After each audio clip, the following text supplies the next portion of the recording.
Episode की शुरुआत जंगल के घने और खामोश माहौल से होती है।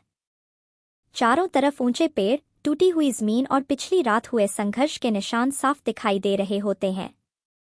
इरुका सेंसेई तेजी से जंगल के अंदर बढ़ रहे होते हैं।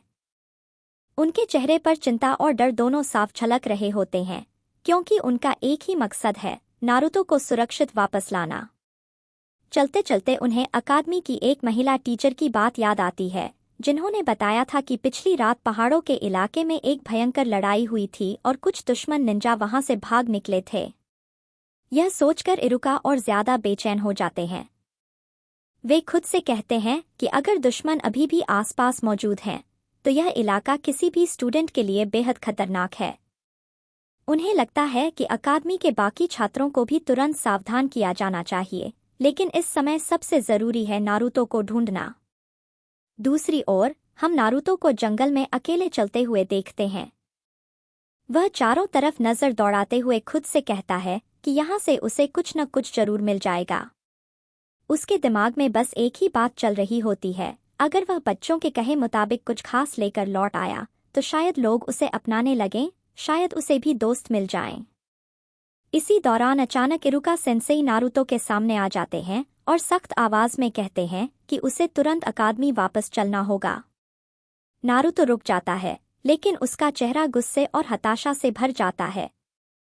वह साफ मना कर देता है और कहता है कि वह दोबारा अकादमी नहीं जाएगा।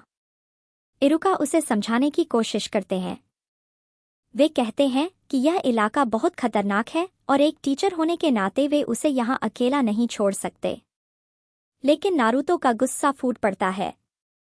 वह इरुका पर चिल्लाते हुए कहता है कि वे सिर्फ टीचर बनने का दिखावा कर रहे हैं, उन्हें कभी समझ नहीं आएगा कि वह रोज क्या महसूस करता है। वह बताता है कि वह हमेशा अकेला रहता है, किसी को उसकी परवाह नहीं है। अगर वह यहाँ से कुछ लेकर जाएगा तो उसके भी दोस्त बनेंगे और लोग उसे गंदी नजरों से देखना बंद कर देंगे। इरुका नारुतो से शांत रहने की गुजारिश करते हैं और कहते हैं कि वे उसकी जिम्मेदारी हैं। लेकिन नारुतो अपने दर्द और गुस्से में इतना डूबा होता है कि वह उनकी बात सुनने को तैयार नहीं होता। वह अचानक एक फॉरबिडन जुत्सु का इस्तेमाल करता है, जिससे इरुका घायल हो जाते हैं। नारुतो बिना पीछे देखे वहां से भाग जाता है। आगे बढ़ते हुए नारुतो को लड़ाई के साफ निशान दिखाई देते हैं। टूटी हुई जमीन, जली हुई घास और गिरे हुए हथियार यह बताते हैं कि यहीं कहीं कल रात भीषण संघर्ष हुआ था। नारुतो सोचता है कि दुश्मन अभी आसपास ही होंगे। थोड़ी देर भटकने के बाद वह थक जाता है।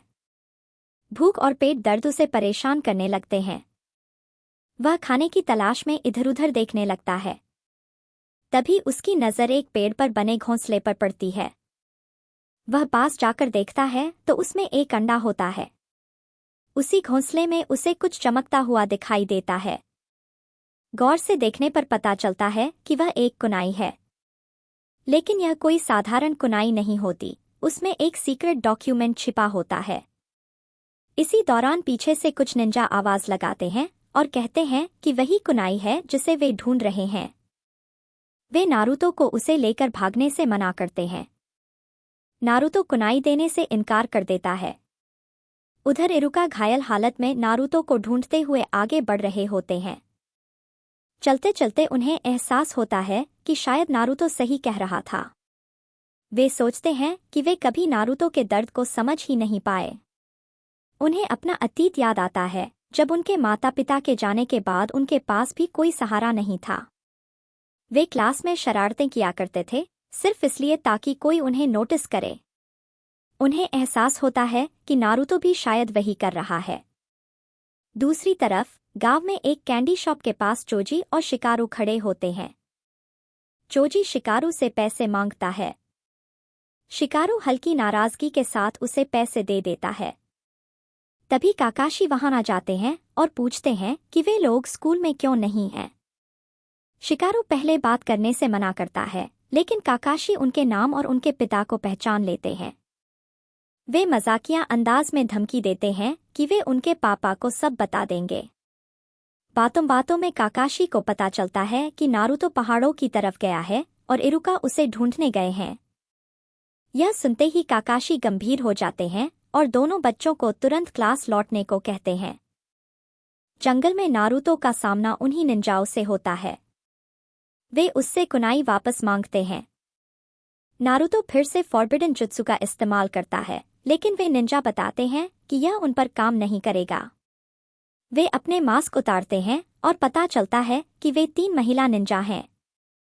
नारुतो हैरान रह जाता है। वह शैडो क्लोन जुत्सु करने की कोशिश करता है, लेकिन वह भी सही से नहीं हो पाता। निंजा उसका पीछा करने लगते हैं। जंगल में कई पुराने ट्रैप लगे होते हैं, जिनके बारे में नारुतो को पता होता है। वह एक रस्सी काट देता है, जिससे वे निंजा ट्रैप में फंस जाते हैं। लेकिन अचानक नारुतो खुद एक ट्रैप में फंस जाता है और नीचे गिरने लगता है। उसी पल इरुका सेंसेई आकर उसे पकड़ लेते हैं और बचा लेते हैं। वे नारुतो को लेकर वहां से निकलने की कोशिश करते हैं, लेकिन तभी तीनों निंजा फिर सामने आ जाते हैं और इरुका का मजाक उड़ाते हैं। इरुका एक स्मोक बॉल फेंकते हैं और भागते हैं, लेकिन निंजा उनका पीछा करते हैं। एक निंजा अटैक करता है, जिसे इरुका एक जोरदार लात से दूर फेंक देते हैं। शूरिकन की बारिश होने लगती है। तभी अचानक एक कुनाई आती है और जोरदार धमाका होता है। वहां एंट्री होती है काकाशी की। वे फायर स्टाइल से हमला करते हैं, लेकिन फिर मडवॉल जुत्सु से बचाव भी करते हैं। इसके बाद वे लाइटनिंग ब्लेड का इस्तेमाल करते हैं। कुछ ही देर में दुश्मन निंजा काबू में आ जाते हैं। इरुका काकाशी का धन्यवाद करते हैं। काकाशी कहते हैं कि उन्हें भरोसा था कि इरुका नारुतो को सुरक्षित रखेंगे। इरुका मानते हैं कि उन्होंने अपनी भावनाओं से मुंह मोड़ लिया था, ताकि वे नारुतो को सही तरीके से समझ सकें। इसके बाद होकागे सिचुएशन को संभालते हैं और बताते हैं कि यह लीफ विलेज का पेट्रोल नेटवर्क था। वे कहते हैं कि इस बार नारुतो ने गांव को बचाने में बड़ी भूमिका निभाई। इरुका होकागे को धन्यवाद देते हैं और बताते हैं कि उन्हें याद आ गया है कि वे टीचर क्यों बने थे। फ्लैशबैक में दिखता है कि होकागे इरुका को विल ऑफ फायर के बारे में बताते हैं और उन्हें समझाते हैं कि हर शिनोबी के अंदर यह ताकत होती है। वर्तमान में इरुका नारुतो से कहते हैं कि उसके अंदर भी विल ऑफ फायर है। नारुतो पूछता है कि वह क्या होता है। इरुका समझाते हैं कि यह वही ताकत है जो गांव को बचाने के लिए काम आती है और यही उसे एक दिन होकागे बना सकती है।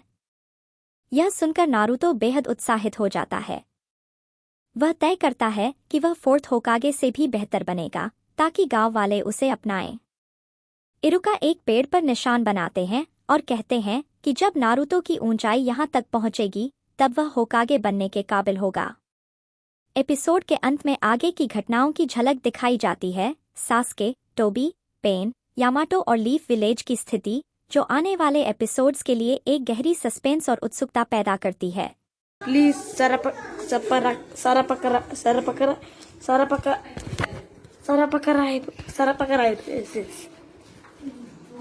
Okay, thank you.